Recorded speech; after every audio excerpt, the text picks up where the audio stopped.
Ça allait tellement vite du côté lillois, ça jouait, il y avait beaucoup de mouvements. C'est Lille qui a fait un super match. Qui a fait un super match. Donc il y a un côté exceptionnel parce qu'on a rarement des matchs à 7 buts, on a rarement des matchs où il y a autant d'émotions. Et surtout, on ne savait pas de quel côté ça pouvait pencher. Il y a toujours aussi un côté suspense jusqu'à la fin quasiment.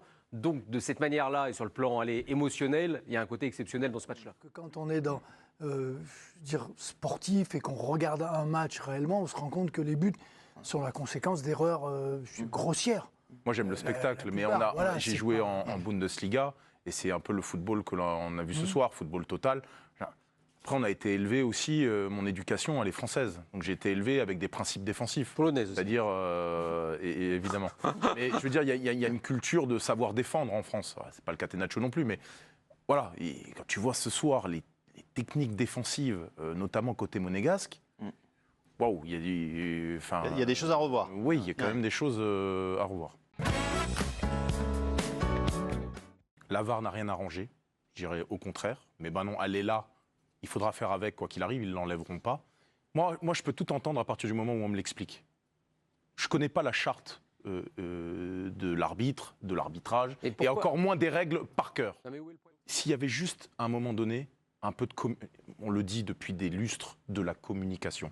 Si monsieur Le Texier, à la fin du match, décide de recevoir Antoine Camboré, qui lui dit « Écoutez, monsieur Camboré, moi j'ai décidé, en mon âme et conscience, j'ai vu un truc », il lui raconte ce que lui voit et comment il le vit, et c'est tout de suite beaucoup plus entendable pour Antoine Camboré, parce qu'il n'y a pas ce sentiment d'arrogance. Le gros problème de la VAR, c'est pas l'outil en lui-même qui sert beaucoup pour moi, c'est la superposition de ce nouvel outil technologique et de l'ego de certains arbitres du championnat. Monsieur Le Texier, Monsieur Turpin, qui ont plus de mal que les autres à se déjuger. Mais comment tu veux que ça soit possible? C'est à chaque fois que tu prends une décision qui est contraire au VAR, on t'enlève des points, donc t'as un classement qui est différent en fonction de ce que tu dis. Le problème est là. Mais le problème, c'est qu'on marche sur la tête. Elle est où la solution pour un entraîneur par rapport à cette situation? Parce qu'on est quand même dans le championnat aujourd'hui où on a le plus de problèmes. Tout va bien, les stades sont remplis, il y a 80% de remplissage, il y a des abonnés, tout va bien. Mais le seul problème qu'on a, c'est l'arbitrage. Mais là où je suis d'accord avec toi, c'est que je vais mettre ça sur le compte de la pression, mais tout le monde a la pression. On a vu là avec les entraîneurs donc virés, donc on en a eu 5. Vous avez la pression, donc bien sûr sur les clubs, sur les entraîneurs, sur les présidents qui prennent des décisions hâtives, et forcément sur les arbitres aussi. Mais moi, ce qui m'embête beaucoup, c'est aujourd'hui, donc c'est leur posture. Tu ne peux pas discuter avec eux. Tu ne peux pas discuter avec eux. Après les matchs, ils ne viennent pas te voir pour dire voilà les décisions qu'ils ont prises, voilà les raisons. Donc ils sont donc hermétiques à toute discussion. Et puis après, donc là, c'est la première fois que je vois ça, c'est que là maintenant il y a un mensonge. Et quand il y a un mensonge, eh ben je ne sais pas quoi dire. C'est vraiment compliqué. Mais moi, je dis bien, je continue à faire confiance parce que de toute façon, les arbitres sont importants dans le jeu. Nous, on doit s'entraider. Mais par contre, voilà, il faut être capable donc de temps en temps de faire son mea culpa, de venir donc discuter, échanger. Je voulais vraiment mettre en avant le trio ce soir où régulièrement on dit qu'il y en a un qui joue pas, qu'il y a un qui boude, un qui est peut-être moins servi que les autres. Et là, je trouve que le trio, tout au long du match, s'est cherché, a été vraiment en connexion. Quand il y en a un qui faisait un appel, il y en a un autre qui allait dans l'autre sens ou dans le sens du jeu. Donc c'était très cohérent et très agréable à regarder. Et moi, je pense que si ça continue comme ça, et s'ils jouent régulièrement comme ça, le PSG a une vraie option pour la victoire finale. Ils savent bien qu'Mbappé, les trois dans cet état-là, chaque appel, de toute façon, si tu ne le suis pas, tu n'as pas la fermeture, ça va être un danger quoi qu'il arrive. Donc quand Mbappé, avec sa vitesse, il fait cet appel-là, de toute façon, même si eux, ils voulaient faire le pas en arrière pour jouer leur jeu, ils ne peuvent pas. Parce que de toute façon, ils sont à 3 contre 3. Donc ces appels-là, ça tue les défenses. Parce que si tu ne suis pas Mbappé, tu es mort. Parce qu'ils n'ont plus le temps de faire le pas pour le mettre hors jeu. Et si tu le suis, tu es mort aussi. Donc c'est ce mouvement des trois, effectivement, avec ces appels-là tranchants, parce qu'effectivement, Mbappé, dans cette position-là, il est tranchant, il va de là pour repartir là. Mais ça les tue, les mecs. Et moi, parce qu'en plus, l'effort, excuse-moi, l'effort, Mbappé, tu lui reproches ce que tu veux, mais c'est tout le temps. C'est-à-dire qu'à un moment donné, cet appel-là, alors celui-là était spectaculaire, mais il met tout le temps les défenseurs sur la brèche. Et ça, à défendre, mais c'est une horreur sans nom, quoi. En fait, moi, je trouve que là où Tudor, il touche un peu son plafond de verre, c'est que finalement, tu n'es jamais surpris. Ah oui, il fait Quel risque il a à la 60e de faire rentrer, il est mené. Mais parce que ça demande de travailler autre chose, en fait. Ça demande d'avoir une autre vision du match. Et ça demande d'accepter que ton équipe ne soit pas exactement celle dont tu rêves. Mais ça, encore une fois, moi au début je comprenais qui se passe de Payet et de Gerson pour essayer de mettre en place quelque chose. Mais là c'est trop gros, en fait. Ils n'existent plus. C'est pas possible. Ils n'entrent pas dans son chemin. Donc un entraîneur, encore une fois, il doit s'adapter au matériel qu'il a. J'ai une autre explication. On lui a demandé de ne pas les faire jouer.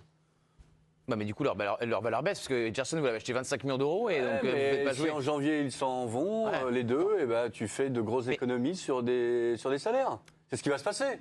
Payet, on verra quand même. Hein. Oui, mais Gerson, c'est ce qui va se passer. Oui. Sur Guendouzi, je trouve que quand il faut défendre ou quand il faut revenir, je trouve ce qu'on dit dans le foot, c'est qu'il carotte. C'est-à-dire on a l'impression qu'il fait, mais il ne fait pas en fait. Et ça fait plusieurs fois que je le remarque, et ça me dérange assez. Donc voilà, et là, sur le coup, on le remarque encore, quoi. Ce qui est intéressant, Nantes, c'est qu'on voit une équipe à l'image de son entraîneur, quoi. Ouais, c'est vraiment qui ne lâche rien, qui se bat, qui veut rentrer dedans. Le but, il l'arrache, le but Kanago. Il est très beau.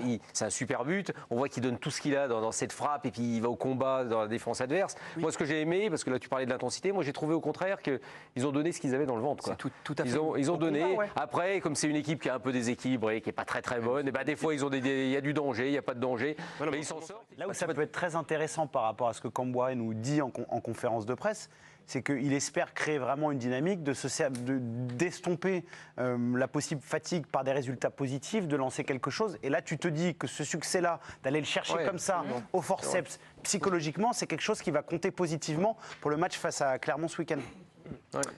Ils ont de quoi rebondir en tout cas. Voilà. Parce qu'ils auraient pu avoir la tête dans le sac avec l'histoire de Nice. Ouais. Ils viennent, il y a l'égalisation, ils peuvent aussi plonger, ils sont en difficulté en deuxième période, il y a 2-3 occasions que les joueurs de Karabakh jouent assez mal. Et ils peuvent plonger complètement. Et finalement, non, ils relèvent la tête. Donc effectivement, ça peut être une bascule ou un rebond. C'est un tournant. T'as des joueurs. Ce qui m'agace avec cette équipe monégasque, c'est ce qui leur manque sur le tour préliminaire de la Ligue des Champions face au PSV.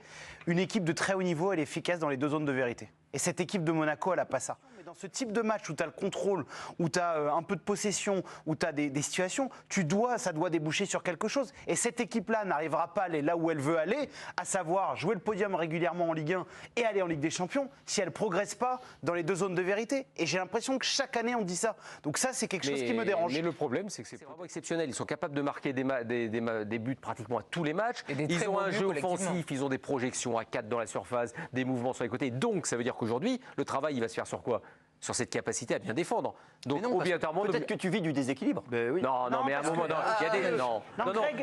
Là, l'erreur, par exemple, l'erreur de Souleymana qui perd la balle dans la défense.